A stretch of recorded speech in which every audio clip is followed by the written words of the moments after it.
and YouTube.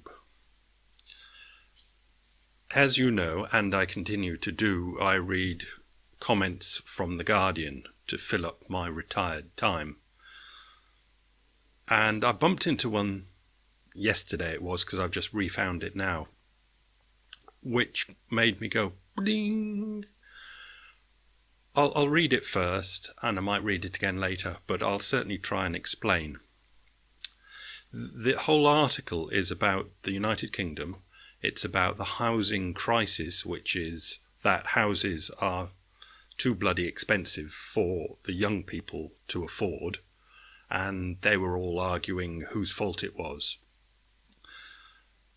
And this comment comes on as a reply to something it really doesn't sensibly, it isn't sensibly a reply to, but I found this very instructive. Borrowing, ? Why would we have to borrow to build houses and other infrastructure? ?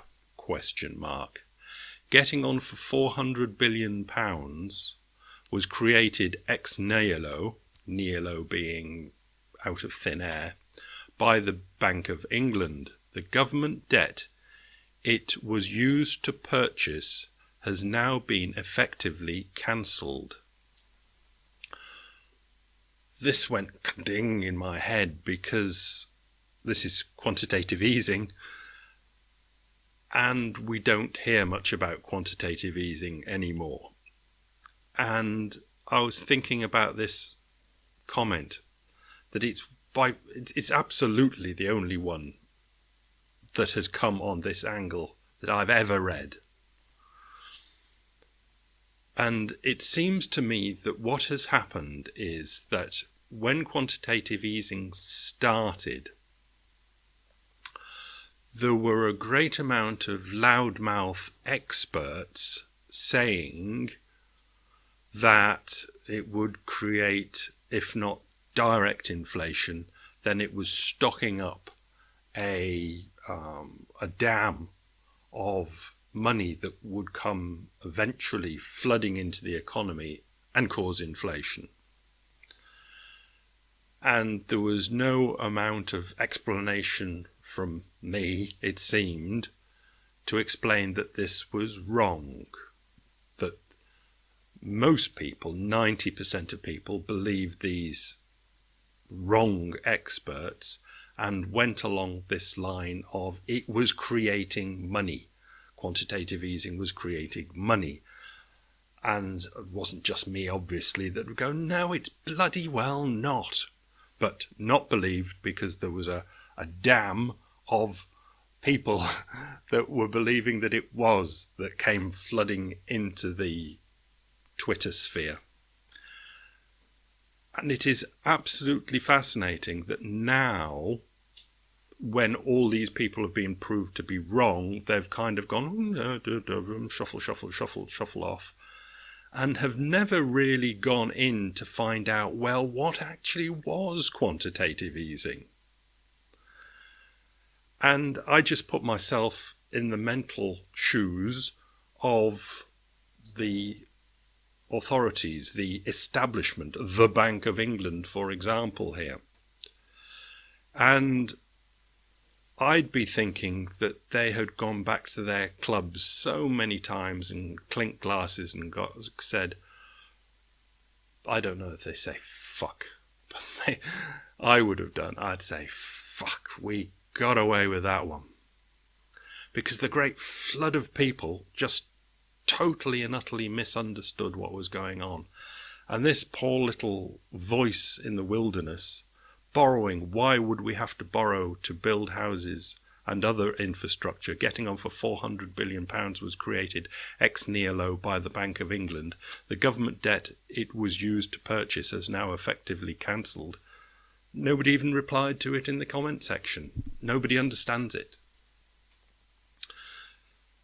So the problem with quantitative easing, if there was ever a problem with quantitative easing, that the people would see what it was, that The government debt it was used to purchase has now been effectively cancelled. And you could write letters to the Guardian and say, borrowing, why would we have to borrow to build houses and other infrastructure? Because we've got a magic money tree. But Ross Evans is the only one that I've ever seen say it, and has got absolutely zero thumbs up for his efforts. If I was the Bank of England, I'd be utterly delighted. They've got away with it, to say the least. It's fabulous. Absolutely and utterly fabulous. Don't know what else to say. I think that's the end of it. That's all I wanted to say. It's as though the people that were wrong in the first place,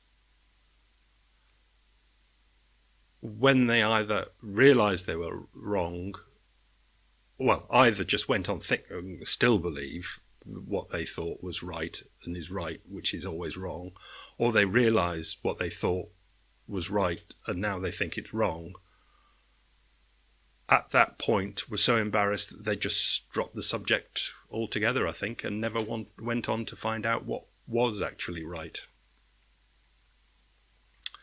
And the establishment has got away with a big one. I'm not saying what they did was bad. It's probably the only work of genius that the establishment has done in the last 40 years.